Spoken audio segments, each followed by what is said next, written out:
sehat selalu ya.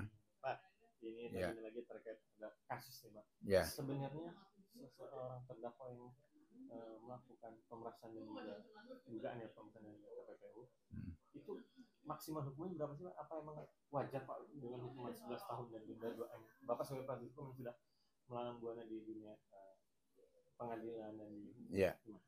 Sebenarnya kalau TPPU itu ancaman hukumannya dalam undang-undang itu memang berat gitu loh. Itu ancaman hukumannya sampai 15 tahun, terus dendanya 5 miliar gitu. Jadi kalau misalnya sampai ada yang nuntut di bawah 15 tahun ya masih dalam batas kewajaran. Tetapi tuntutan itu kan tidak hanya sekedar nuntut. Jaksa mengajukan tuntutan itu harus berdasarkan bukti yang kuat selama proses persidangan.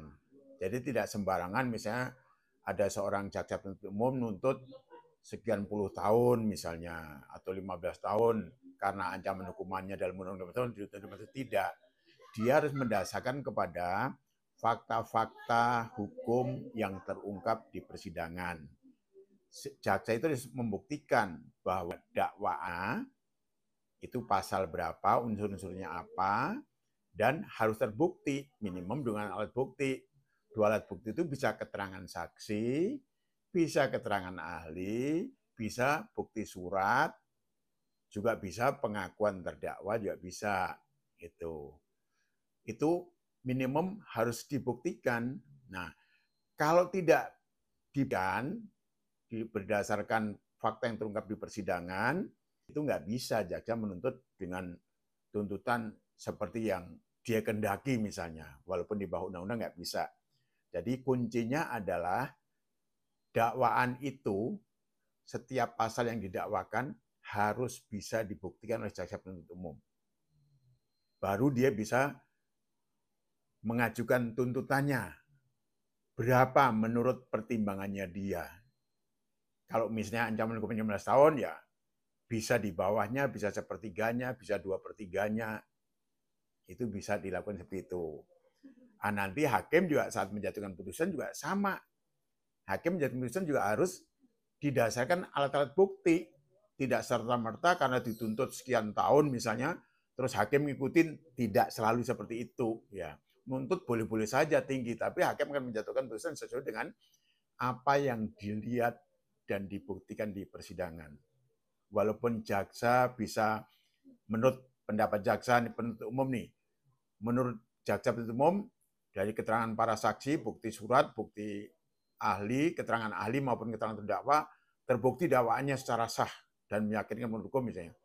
Nah, hakim kan beda lagi pendapatnya, apalagi hakim itu majelis kan, minimum 3 orang. Tentu pertimbangannya nanti akan diuraikan di dalam keputusannya. Sebaliknya, terdakwa, biasanya kan ada penasihat hukumnya nih, itu harus mampu membuktikan bahwa dakwaannya itu nggak terbukti.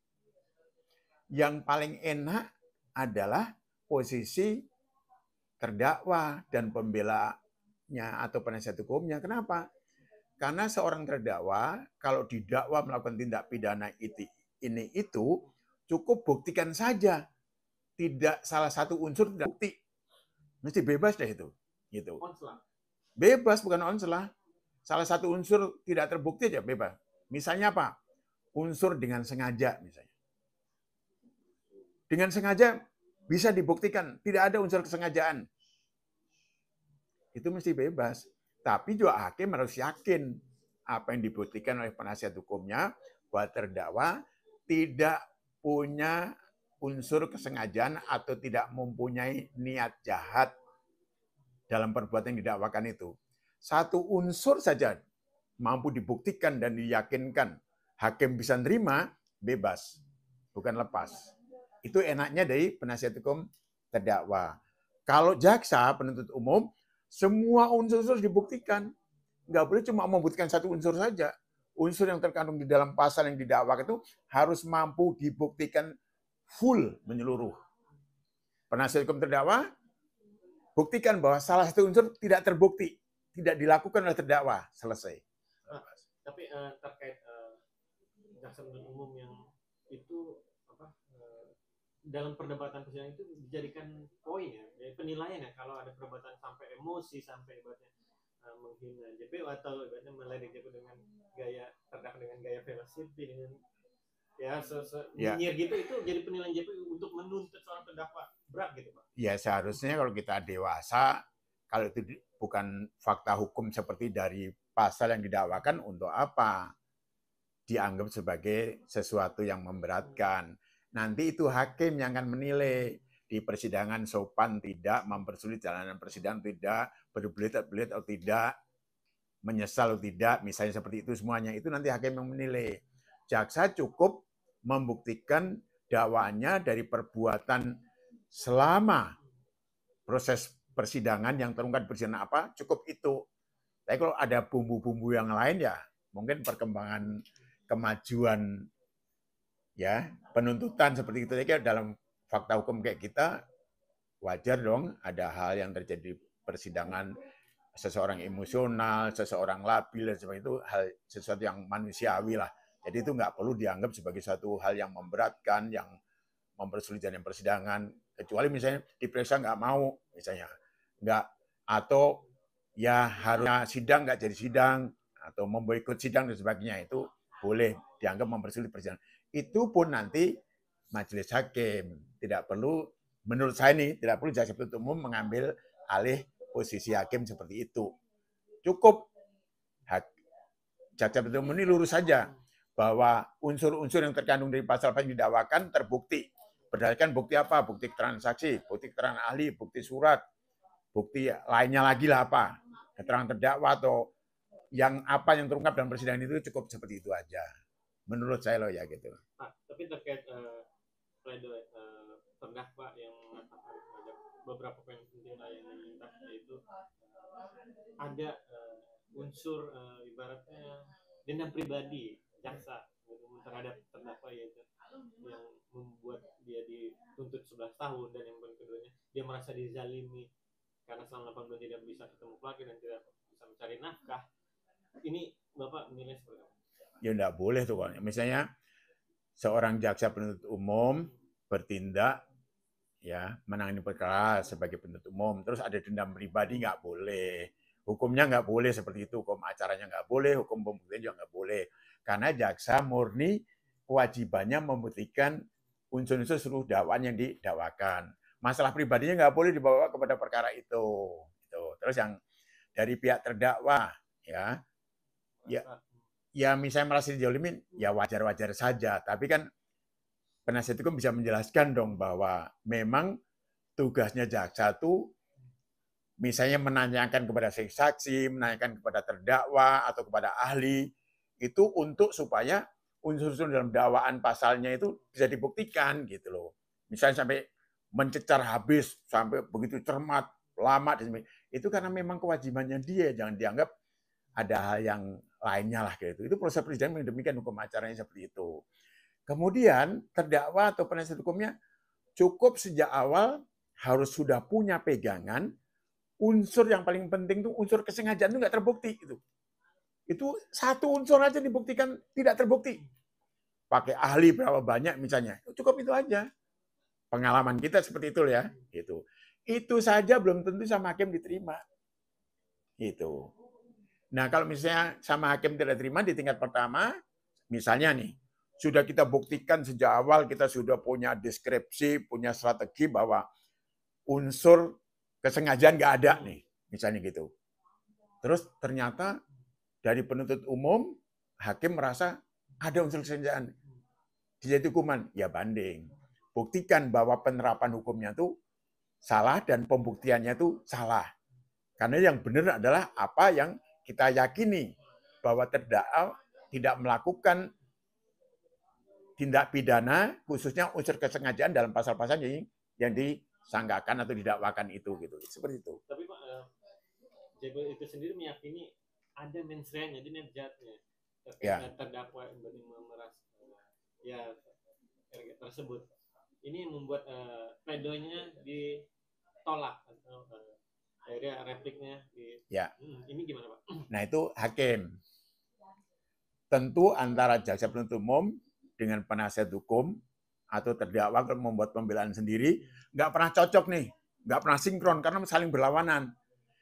Enaknya nih terdakwa atau penasihat hukum terdakwa nih satu aja kewajibannya bisa membuktikan tidak terbukti unsur yang terkandung dalam pasal yang didakwakan, cukup nih. Nah ini hakim bisa nerima nggak gitu? Ini hakim nanti akan mengolah menurut keyakinan hakim dari unsur-unsur itu terbukti tidak. Jadi nanti akan dikonfrontir dalam pemikirannya hakim ini antara pendapat jaksa penuntut umum dalam tuntutannya sama pendapat penasihat hukum dan terdakwa dalam pembelaannya atau pledoinya nih. Mana menurut pemikiran yuridis hakim itu? Setelah menurut pemikiran yuridisnya, berdasarkan alat-alat bukti ini tentunya, karena yang menentukan itu alat buktinya loh. Berdasarkan alat bukti itu, kembali lagi kepada keyakinan hakim ini. Yakin nggak hakim dengan bukti-bukti yang tertata rapi, yang ada, yang disimpulkan, yakin nggak? Kalau nggak yakin, hakim nggak boleh menjatuhkan putusan yang menghukum terdakwa. Seperti itu. Kalau yakin baru boleh menjatuhkan putusan menghukum terdakwa. Kalau tidak yakin, harus membebaskan terdakwa. Nah ini tinggal bagaimana penasihat hukum terdakwa bisa meyakinkan hakim atau tidak dalam argumentasi hukumnya. Dan ingat, jangan cuma argumentasi hukum saja, tapi humanismenya. Terdakwa ini kan manusia kayak kita juga nih. Dia punya hak asasi manusia. Nah, ada nggak perlakuan-perlakuan yang melanggar hak asasi manusianya dia? Ungkap semua di situ seperti itu. Supaya hakim merasa, oh iya, ada keyakinannya dengan argumentasi seperti itu. Tapi kan ini teori dari pihak sisi kita sebagai advokat. Dari sisi hakimnya, kita wallahu alam. Belum tahu nih. Karena tidak semua hakim humanisme tinggi, benar-benar ya sebagai wakil Tuhan. Sebagaimana yang kita harapkan lah seperti itu. Itu situ. Nah mudah-mudahan dalam kasus-kasus selama ini yang menyangkut hajat hidup orang banyak itu ya bisa dipahami, dimaklumi seperti itu. Apalagi ingat ya, hukuman itu bukan pembalasan loh.